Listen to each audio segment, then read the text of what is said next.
Careblazer, I'm going to ask you a question and I want you to really sit with it. Have you been putting off a decision, delaying a decision, sitting with a decision longer than you would like? Maybe it's something you know needs to happen, something that's been needing to happen for a while now, but you just can't seem to make a move on it. Maybe it's about care, perhaps bringing help into your home for your loved one.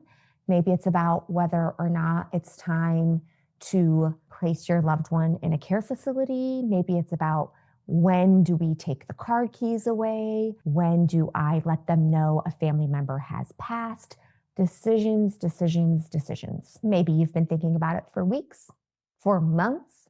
Maybe it's been taking up space in your brain for a year. And if you're like a lot of other people, maybe you've been asking people for their opinion. What would you do? What did you do? You're attending support groups, listening to what other caregivers have done and asking for their opinion. Maybe asking other family members, friends, your sister, your spouse on what is the best thing to do. Gathering all of these pieces of information and opinions from other people. And what it's doing is it's delaying you from making the decision. It's making you doubt, second guess, wondering what the best thing to do is, because not everybody's going to make the same decision. Everybody has other opinions. Sometimes Careblazers tell me things like, I know I need to pull the trigger, I just can't seem to. Or I'm afraid I'm going to make the wrong choice and I'll never be able to live with myself. Or I'm just waiting to get my other family members on board. They don't think it's time. So if you have been sitting on a decision for a while, this video is for you. Because by the end of this video, I want to explain why making a decision can be so hard and what you can actually do about it. But here's the thing to keep in mind when it comes to making a decision. Sometimes it feels like making the decision is super hard to do. But I would like to point out that not making the decision is just as hard, if not more difficult. Because while you are in the middle, while things are ambiguous, not clear, basically you are dealing with the anxiety of figuring out what to do, what not to do. You're still dealing with all that negative energy and that pressure and that anxiety and worry. It's still taking up precious energy and space in your brain. Not making the decision doesn't make the decision any easier. It doesn't make the outcome any easier. And in a way, you've probably already felt this. Not making the decision starts to take its own toll on you. Now, from my conversations with Careblazers over the years, I've noticed 5 thought patterns that make it really difficult to make the decision. These are the thought patterns that keep Careblazers stuck. So I'm going to go through them, see how many you might recognize in yourself. Number 1, waiting for everybody to agree before you move on. This is so common. We just want consensus. We just want everybody to be on the same page. Family members, siblings, spouses. We want them to agree so that we feel more comfortable moving forward. So we wait. We bring it up again. We try to convince. And so long as there's somebody who doesn't quite see it the way we do, we don't move. But here is the thing in caregiving.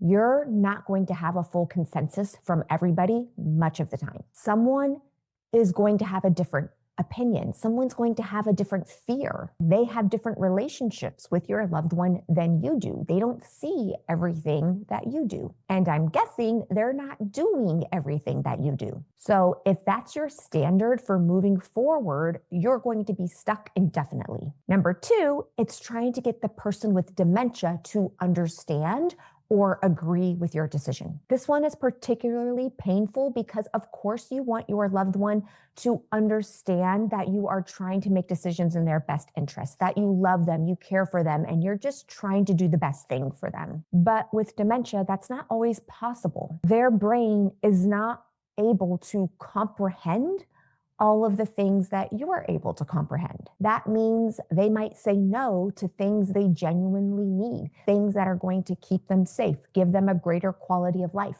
They may not be able to understand that, and so they just say no, or they don't want it, or they are scared and don't understand, so they push back. Waiting for them to agree can mean you're waiting forever. And while you're waiting, they aren't getting the help they genuinely need. Number 3, is trying to get everyone to understand your decision. Let's say you moved forward with a decision, or you've made up your mind on a decision, but people don't like it, they don't agree. And so you're putting precious energy and time in trying to get them to understand your point of view. You want to feel justified.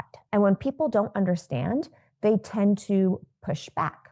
They tend to ask questions. They tend to go quiet. And it feels like it's a sign maybe you are making the wrong decision. Maybe you've already made the wrong decision.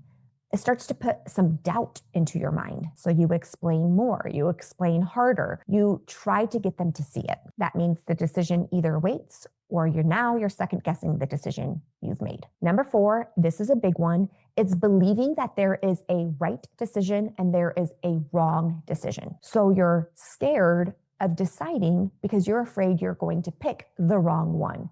I want to share a real life story here from an amazing Careblazer because it illustrates this stuck point really well. So there was a Careblazer in our Care Collective program, and she was caring for her mom. And over time, her mom needed more and more care, physical care, but also more stimulation cognitively. And this Careblazer was still working, still had demands of her own, was raising kids of her own. And she started to think it might be best for my mom to live somewhere else. So after months and months of wrestling with this decision, bringing it up in support groups, asking for feedback and information, she finally decided, yes, it's time to move forward to place my mom in a care facility so that she can get more physical care, but also more activities and social stimulation, especially given that she was still working full time. The daughter was still working full time. Then about 2 weeks after her mom moved into the care facility, her mom fell and broke her hip. Of course, she came to me tearful, full of shame, convinced she made the wrong decision. She should have kept her mom at home. And if she did, this wouldn't have happened. And this is one of the cruelest tricks our brain plays on us in caregiving. She was comparing a real outcome to an imagined alternative, an alternative that she made up in her mind that never happened. She was thinking if she kept her mom at home, her mom wouldn't have fell and broke her hip. But here's the truth. She didn't keep her mom at home. That decision was never made. So there is no way, none, for her to know what would have happened if her mom was at home. It is equally possible that her mom could have fallen at home and had been on the ground with delayed medical attention longer than if she was in the care facility. It's equally possible that things could have been worse. We don't know. We can't know because it didn't happen. So when we make a decision and the outcome of that decision is hard or less than ideal, or it didn't turn out the way that we had hoped, our brain likes to tell us we've made the wrong decision. That's the explanation our brain immediately gives us. And that tends to lead to tons of guilt. It tells us we made the wrong decision, but it's not comparing two real outcomes. It's comparing one real outcome with an imaginary one. It's not fair to you. It's not fair to that decision you made with tons of thought and care and love. That's what I mean by there is no right decision, there is no wrong decision. There is only the decision you made with the information you had at the time. And finally, number 5, a common thought pattern that often keeps caregivers stuck from making decisions that need to be made is waiting for the guilt to pass before you make the decision. You're willing to make the decision, you just don't want to feel so bad about it when you do. But here's what I want to offer.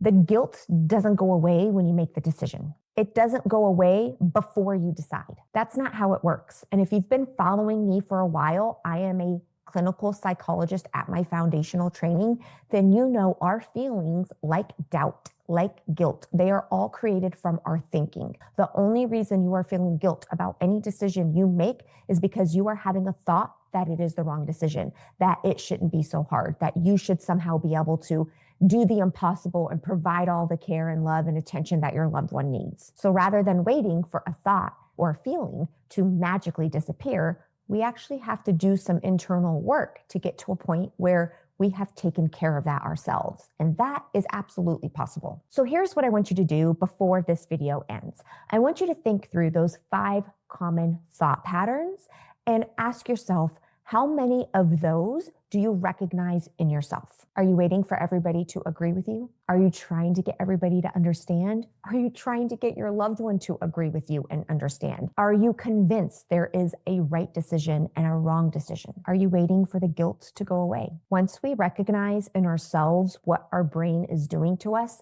it creates some space for us to make movement in a direction that is best for your loved one and best for you. It's not the whole answer, but it is the beginning of it. And here's something I really want you to hold on to. Life is full of decisions. We are making decisions all day long, small ones, big ones, decisions that wake you up at 3 a.m. because you're just not sure what to do. And caregiving is one of those seasons in life that require so many decisions to be made. And often, because dementia is a condition that gets worse with time and progresses, a lot of times those decisions that you have to make feel harder and harder. So learning how to make a decision that supports you, that is kind to you, that is well-informed, one that doesn't come with all the guilt and all the doubt, that is a skill to be built. It's not a personality that some of us are born with. No, it's something that we develop, that we work on, that we can get better at. And it's a skill that will serve you in this dementia caregiving journey, but it will serve you also in all of the other areas in your life. This is why I decided to put together a live class that I'm going to be teaching called Difficult Decisions, how to make difficult decisions without the guilt and doubt. Here's what we're going to do. You're going to show up with a real life decision that you are dreading making, a real life decision you are wrestling with. And I'm going to walk you through the framework for making that decision with love, with compassion, and with confidence. We'll work through what is actually keeping you stuck from making that decision and the framework you can follow to get unstuck. I'm hosting that live class in June. There's a link in the description below this video that you can click on to learn more. Or you can also go to our website, www.careblazers.com. If you have been carrying a hard decision that's making it difficult for you to move forward, I hope that you'll join us. Careblazer, as always, keep up the amazing work. I am sending you so much love, and I will be back next week with a brand new video. Bye. Also, Nico gets a belly rub for every person who subscribes from this video. So if you haven't already, click the red subscribe button. It's totally free, and Nico says thank you very much.